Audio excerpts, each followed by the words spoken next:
السلام علیکم، welcome to the horror plant voice. تمام تعریفات میرے رب کی ذات کے لیے ہیں۔ آئیے ہم سب مل کر اپنے ان بہن بھائیوں کے لیے دعا کرتے ہیں جو اس پیرانارمل ایکٹیویٹیز کو فیس کر رہے ہیں۔ اللہ پاک انہیں صبر، ہمت اور صحت یابی عطا فرمائے، آمین۔ شروع کرتے ہیں کہانی کی دوسری ایپیسوڈ، لیکن اس سے پہلے آیت الکرسی کا حصار باندھ لیں، ہیڈ فونز لگا لیں، کافی کا مگ لے لیں اور ہارر پلانٹ وائس کو سبسکرائب کر لیں۔ میں فوراً چھلانگ لگا کر اس ٹیبل سے نیچے اترا جس کے اوپر میں تھا ہی نہیں۔ قدم زمین پر رکھتے ہی لڑکھڑا گئے اور میں سنبھل نہ سکا، منہ کے بل زمین پر گرا، جس کی وجہ سے سر زور سے زمین سے ٹکرایا تھا اور ناک سے خون نکلنے لگا۔ میرے لیے اب ان حالات کا مقابلہ کرنا ناممکن ہو گیا تھا۔ شایان نے شام کو آنا تھا اور میں اب گھر سے بھاگ جانا چاہتا تھا۔ ساشا ادھر آؤ جلدی سے، زور سے آواز لگا کر ساشا کو بلایا۔ ساشا میری آواز سن کر جلدی سے کمرے میں آئی۔ ارے یہ کیا ہوا آپ کو؟ آپ کی ناک سے تو خون بہہ رہا ہے۔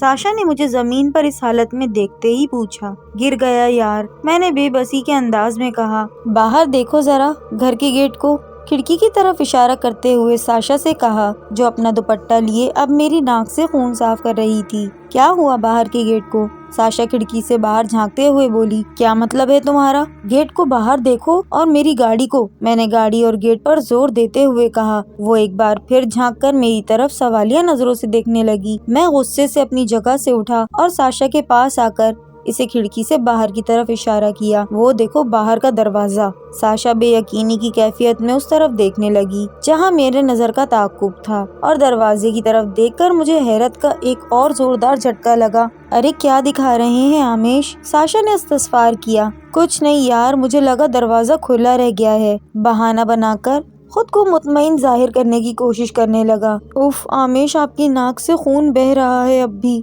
اسے واش کریں، میں دوائی لگا دیتی ہوں، ساشا نے قریب سے دیکھ کر پریشان کن لہجے میں کہا اور خود دوائی لینے کے لیے دوڑی۔ میں جلدی سے روم میں موجود واش روم کی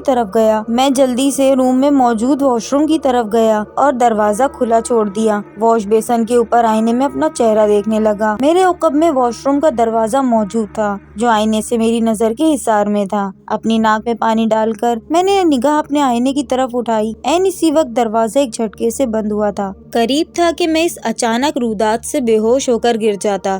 میرے اوزان خطا ہو چکے تھے، میں اپنی جگہ سے نہ ہلا، دل ڈھہ گیا تھا۔ میں نے آنکھیں بند کر کے واش بیسن پر اپنا سر جھکا لیا، کسی ہارے ہوئے انسان کی طرح۔ اب میں خود میں اتنی سکت محسوس نہیں کر رہا تھا کہ اس جنگ کا سامنا کر سکوں۔ ایک گہری سانس چھوڑ کر میں نے سر اٹھایا اور شیشے میں اپنے پیچھے کسی کو دیکھ کر دہل کر رہ گیا۔ پہلی جھلک میں مجھے یوں محسوس ہوا جیسے میری بیوی نہیں، کوئی اور عورت ہے۔ میرا گمان تھا کہ شاید یہ وہ لڑکی ہے جسے میں نے کچل دیا تھا۔ میں فوراً پیچھے پلٹا۔ ابھرتی سانس ایک دم ساکن ہوئی تھی۔ ساشا کو سامنے پایا۔ تم اندر کب آئیں اور کیسے؟ میرے ہاتھ ابھی بھی لرز رہے تھے، مجھ پر حیرت کے پہاڑ ٹوٹ پڑے تھے، اور ساشا نہایت پرسکون انداز میں ہاتھ میں دوائی اور روئی لیے لگانے کی تیاری کر رہی تھی۔ میں حیرت سے اسے دیکھتا رہا اور وہ میری ناک سے خون صاف کر کے دوائی لگانے لگی۔ وہ دھیرے دھیرے محبت پاش نظروں سے دیکھتے ہوئے میری ناک کو صاف کر رہی تھی۔ مجھے اپنے وجود کی ساری تکلیف، خوف اور ساری تھکاوٹ دور ہوتی محسوس ہو رہی تھی۔ میری بیوی کا شمار دنیا کی خوبصورت عورتوں میں ہوتا تھا۔ ستواں ناک، چندن روپ، بھرے بھرے لب، مڑی ہوئی پلکوں کے نیچے ڈھلکی ہوئی لمبی آنکھیں۔ تھوڑی دیر کے لیے جیسے میں اپنے ڈر کو بھول کر اس کے دلکش چہرے میں اپنا سکون تلاش کرنے لگا۔ میں نے اسے اپنے سینے میں سمیٹ لیا تھا۔ میں اس سے بہت محبت کرتا تھا۔ دھیرے سے اس کے ہاتھ تھام کر چہرے سے ہٹایا۔ میں سب کچھ بھولنے کی کوشش میں لگا تھا۔ میرے دل میں ہر لمحہ کچھ برا ہونے کے خیالات جنم لے رہے تھے۔ کتنے ہی لمحے میں ایک سہمے ہوئے بچے کی طرح اس کے ساتھ چپکا رہا تھا۔ ساشا مجھ سے علیحدہ ہوئی اور مسکرا دی۔ وہ مسکرا کر ایک بار پھر میری ناک سے رستے خون کے قطرے صاف کرنے لگی۔ میں نے سر اوپر جانب کر کے آنکھیں موند لیں کہ اچانک اس کا ہاتھ کا ناخن، یہ غالباً کوئی بہت نوکیلی چیز، میری ناک میں لگ گئی۔ میں چلا اٹھا اور درد سے کراہنے لگا۔ وہ خون دیکھ کر دروازے کی طرف لپکی اور کچھ لینے کی غرض سے باہر کی جانب دوڑ لگائی۔ میں تکلیف سے کراہنے لگا۔ وہ نوکیلی چیز میری ناک کی ہڈی پر چبھی تھی اور خون تیزی سے رستے ہوئے میری شرٹ پر ٹپک رہا تھا۔ میں دوبارہ واش بیسن کی طرف جھک گیا اور پانی مارنے لگا۔ خون رکنے کا نام نہیں لے رہا تھا۔ میں فوراً پلٹا اور تولیہ اٹھا کر ناک پر رکھ کے باہر کی طرف دوڑا۔ باتھ روم سے باہر نکلا ہی تھا کہ ساشا کمرے کا دروازہ کھول کر اندر داخل ہوئی۔ خون تیزی سے بہے جا رہا تھا اور گلابی تولیہ لال ہو گیا تھا۔ ساشا مجھے دیکھ کر پریشان ہو گئی۔ اس کے ہاتھ میں فرسٹ ایڈ باکس تھا۔ یہ کیا لگ گیا؟ کیا کیا تھا تم نے؟ میں نے اسے دیکھتے ہی بے ساختہ سوال اٹھایا۔ میری نظر اس کے ہاتھ پر پڑی اور اس کے ناخن ہمیشہ کی طرح چھوٹے تھے۔ میں بے یقینی کے انداز میں کبھی اس کی طرف جواب طلب نظروں سے دیکھتا تو کبھی اس کے ہاتھ کی طرف۔ کیا مطلب؟ میں نے کیا کر دیا؟ اور یہ اتنا سارا خون کیسے بہنے لگا؟ وہ تیزی سے بہتا خون اور لال تولیہ دیکھ کر پریشان ہو گئی تھی اور میری ناک کا جائزہ لینے کی غرض سے اسے چھونا چاہتی تھی۔ میں نے جھٹکے سے اس کا ہاتھ ہٹایا۔ ساشا کی بات سن کر مجھے چکر آنے لگے اور میرے ہوش جاتے رہے۔ آمیش نے اپنے ساتھ ہونے والی ہر بات الف سے یہ تک شایان کو سنائی کہ شایان کی ساری باتیں سن کر کسی گہری سوچ میں ڈوب گیا۔ وہ دونوں اس وقت آمیش کے روم میں موجود تھے۔ آمیش کی بے ہوشی کے کچھ دیر بعد ہی شایان وہاں پہنچا تھا اور شایان نے ساشا کی مدد سے اٹھا کر روم میں لٹا دیا تھا۔ یار تجھے پتا ہے جب میں تجھ سے ملنے تیرے گھر آیا تو ساشا نے کیا کہا مجھ سے؟ شایان نے نظریں اٹھا کر استفسار کیا۔ کیا کہا؟ آمیش نے جواب طلب نظروں سے دریافت کیا۔ ساشا نے بتایا کہ یہ کچھ دن سے عجیب باتیں کر رہے ہیں اور ان کا رویہ بھی کچھ نہ سمجھ میں آنے والا ہے۔ یہ مجھے ڈرے ڈرے سے لگ رہے ہیں اور ہم دونوں سے بھی زیادہ بات نہیں کر رہے۔ ایک دو بار مجھے کمر پر چوٹ کے نشان دکھائے لیکن کچھ بھی نہیں تھا۔ ابھی پھر آپ کے آنے سے پہلے بھی باہر کے گیٹ کی طرف کچھ دکھا رہے تھے لیکن وہاں بھی کچھ نہیں تھا، اور پھر ان کے ایسے ٹیبل سے گر جانا اور خون کا اتنا زیادہ بڑھ جانا، کچھ سمجھ نہیں آ رہا۔ شایان نے وہ تمام باتیں آمیش کو بتا دیں جو ساشا نے اس سے کہی تھیں۔ لیکن ایک منٹ، شایان نے کچھ سوچ کر ایک دم رکا تھا اور اپنی انگلی تھوڑی پر رکھتے ہوئے بولا۔ کیا ہوا؟ آمیش نے دریافت کیا۔ تمہارے مطابق پہلی رات کو جب تمہیں کسی نے کمرے سے باہر کھینچنے کی کوشش کی تو تمہارے چیخنے چلانے پر ساشا اور ہمنا نہیں اٹھی، رائٹ؟ شایان نے وضاحت طلب کی۔ ہاں ایگزیکٹلی، میں چیختا رہا اور وہ دونوں ہی نہیں اٹھی، اور صبح اس نے بتایا کہ میرے کوئی آواز اس نے نہیں سنی، آمیش نے دماغ پر زور ڈالتے ہوئے بتایا۔ اور پھر ایک بار اور رات جب تم کچن میں گئے تب بھی تمہارے ساتھ جو کچھ ہوا، فریج کا اچانک کھلنا اور تمہیں لگنا، ان سب باتوں کا شور وغیرہ، ساشا نے کچھ نہیں سنا؟ شایان نے گتھیاں سلجھانے کی کوشش کرتے ہوئے پوچھا۔ ہاں یار، اس روز بھی میرے ساتھ جو ہوا انہیں کچھ نہیں پتا اور نہ میں نے بتایا، میں اسے پریشان نہیں کرنا چاہتا تھا، آمیش نے روانگی میں بتایا۔ لیکن آمیش کچھ سوچ کر ماتھے پر گہرے بل ڈالتے ہوئے بولا۔ کیا ہوا؟ شایان نے پوچھا۔ یار اس روز میں نے ساری لائٹ آن کی تھی اور واپس جاتے ہوئے بند نہیں کی، تو کیا جب ساشا نے صبح دیکھا ہوگا تو نوٹ نہیں کیا ہوگا کہ کافی لائٹس آن ہیں اور جو خود رات کو سونے سے پہلے بند کرتی ہے؟ آمیش نے شایان کے سامنے خود سے سوال کیا۔ اگر تو صبح ساشا کے اٹھنے تک ساری لائٹس آن رہیں تو وہ ضرور پوچھتی تم سے۔ کیا خیال ہے؟ شایان نے استفسار کیا۔ میرا خیال ہے تو ایک کام کر، شایان نے اب کی بار سوچ سمجھ کر مشورہ کن انداز میں الفاظ جوڑے تھے۔ تیرے ساتھ دوبارہ رات میں یہ عجیب واقعہ پیش آیا ہے اور دن میں تو کچھ ایسا خاص نہیں ہوتا نا؟ شایان نے سوال کر کے جواب طلب نظروں سے آمیش کی طرف دیکھا۔ ہاں، آمیش نے بجھے ہوئے لہجے میں جواب دیا، جیسے ان واقعات کو سوچ کر اس کی روح چھلنی ہو گئی ہو۔ تو پھر تیرے گھر کامن روم میں یا جس جگہ بھی سی سی ٹی وی کیمرہ لگا ہوا ہے تو رات اسی جگہ پر سونا شروع کر دے، اور خدا نہ کرے ایسا ویسا کچھ واقعہ پیش آتا ہے تو ہم چیک کر سکتے ہیں کہ وہ کیا چیز ہے جو تجھے تنگ کر رہی ہے۔ اتنا تو مجھے اندازہ ہو گیا ہے کہ وہ جس لڑکی کو تو نے مارا تھا، ان سب چیزوں کا اس سے ضرور کوئی تعلق ہے۔ شایان نے قریب ہو کے آمیش کو سی سی ٹی وی کے علاوہ کچھ چیزوں کا مشورہ دیا۔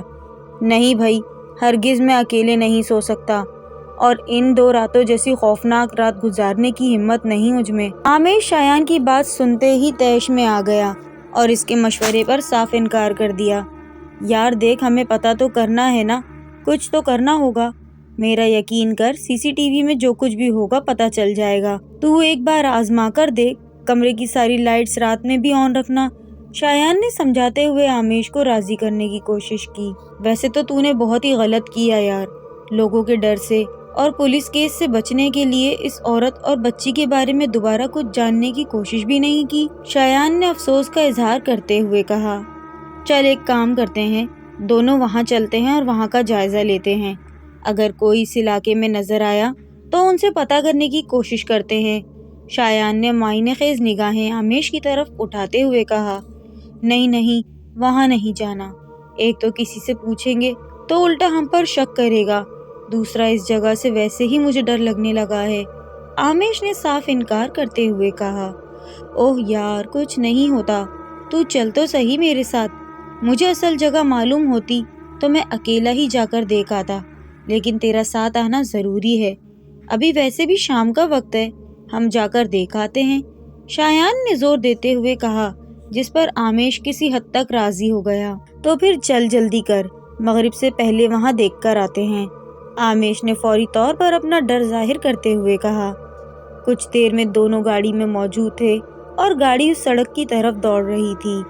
عین اس جگہ پر آمیش نے اپنے اندازے اور آس پاس کے درخت دیکھ کر گاڑی رکوائی اور وہ دونوں اس جگہ کی طرف بڑھنے لگے جہاں آمیش کے اندازے کے مطابق عورت اور بچی کی گاڑی کی ٹکر ہوئی تھی۔ مغرب کا وقت قریب تھا اور روشنی مدھم ہوتی جا رہی تھی۔ آمیش اپنے اندازے کے مطابق شایان کے ساتھ اس جگہ پہنچ چکا تھا۔ یار، میرا خیال یہی جگہ ہو سکتی ہے، میری گاڑی نے جب انہیں ہٹ کیا تھا وہ لوگ اس طرف جا کر گرے تھے۔ آمیش نے ہاتھ اٹھا کر روڈ سے تھوڑا اندر کی طرف اشارہ کیا۔ آمیش کی بتائی ہوئی جگہ کے قریب پہنچ کر وہ دونوں جگہ کا معائنہ کرنے لگے، لیکن انہیں وہاں ایسی کوئی چیز یا سراغ نظر نہیں آ رہا تھا۔ انہیں وہاں خون کے دھبے نظر آنے کی امید تھی، جس کی کوشش میں آس پاس کی جگہوں کو بہت قریب سے اور دھیان سے ٹٹول رہے تھے۔ گھنے درخت اور جھاڑیوں کی موجودگی میں اب اس جگہ ان کا چلنا کافی دشوار تھا۔ یہ روڈ کے کنارے ایسی جگہ تھی جہاں کچی زمین اور جھاڑیاں ہر طرف پھیلی ہوئی تھیں۔ یار شایان، ادھر تو کچھ بھی نہیں ہے، چل یار گھر چلتے ہیں، آمیش نے تیز دھڑکتے دل کے ساتھ کہا اور شایان کی طرف بے چارگی سے دیکھنے لگا۔ رک تو جا یار، صحیح سے دیکھ تو لینے دے، شاید کوئی نشان یا خون کچھ تو نظر آئے گا۔ اس جگہ سے لوگوں کا گزر مشکل ہی ہوتا ہو تو پھر وہ دونوں ایکسیڈنٹ کے بعد یہاں سے کیسے اور کہاں گئے؟ شایان نے پراسرار انداز میں سوال کیا۔ یار تو چھوڑو یہ انویسٹیگیشن پلیز، مجھے ویسے ہی ڈر لگ رہا ہے، چل یار واپس چلتے ہیں، آمیش نے بدستور اس کا ہاتھ تھام کر کہا۔ وہ دونوں اس تلاش میں روڈ سے کافی اندر کی طرف آ چکے تھے جہاں درختوں کی سائے کی وجہ سے روشنی مزید کم ہو گئی تھی۔ شایان کے لیے یہ سب ایک ایڈونچر سے کم نہیں تھا کیونکہ وہ بہت نڈر قسم کا انسان تھا، جبکہ آمیش جس کے ساتھ یہ سب ہوتا آ رہا تھا انتہائی خوف کے زیر اثر تھا۔ یار دیکھ، تیرے مطابق گاڑی نے سامنے روڈ پر اس جگہ انہیں ہٹ کیا تھا اور وہ دونوں ٹکرا کر۔ شایان آمیش کو ہاتھ کے اشارے سے جگہ بتا کر صحیح جگہ کا تعین کرنے کی کوشش کر رہا تھا۔ آمیش ایک دم جھٹکے سے چونکا اور پلٹ کر پیچھے ایک جانب دیکھنے لگا۔ آمیش کی اس حرکت پر شایان اپنی بات کہتے کہتے ایک دم رک گیا۔ تحیر سے آمیش کی نگاہ کا تعاقب کرنے لگا۔ یار، تو نے آواز سنی؟